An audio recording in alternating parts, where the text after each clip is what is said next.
اردو سٹری اردو کہانی۔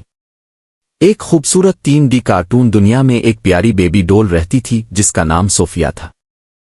اس کے گھنگریالے چمکتے بال، نیلی آنکھیں اور ایک چمکدار گلابی لباس تھا جس پر ننھے ستارے بنے ہوئے تھے۔ صوفیہ کو مہم جوئی بہت پسند تھی۔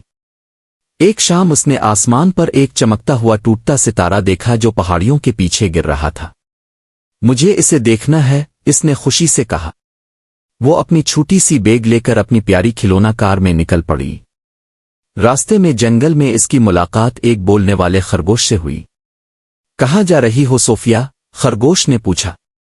میں چمکتے ستارے کو ڈھونڈنے جا رہی ہوں، اس نے جواب دیا۔ خرگوش نے کہا، احتیاط کرنا، اس جنگل میں حیرتیں اور مسائل ہیں۔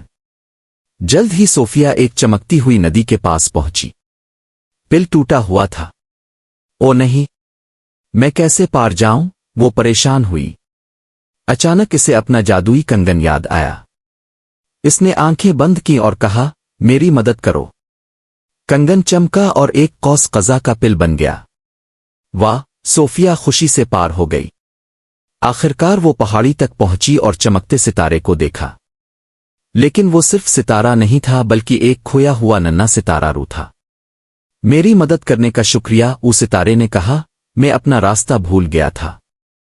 صوفیہ نے اسے پیار سے اٹھایا۔ فکر نہ کرو، میں تمہیں واپس پہنچاؤں گی۔ اپنے جادوئی کنگن کی مدد سے اس نے ستارے کو واپس آسمان میں بھیج دیا۔ پورا آسمان خوبصورتی سے جگمگا اٹھا۔ ستارے نے کہا، تم بہادر اور مہربان ہو صوفیہ۔ صوفیہ مسکرا کر گھر واپس آ گئی، اس کا دل خوشی سے بھر گیا۔ اس دن کے بعد وہ جان گئی، دوسروں کی مدد کرنا سب سے بڑی مہم جوئی ہے۔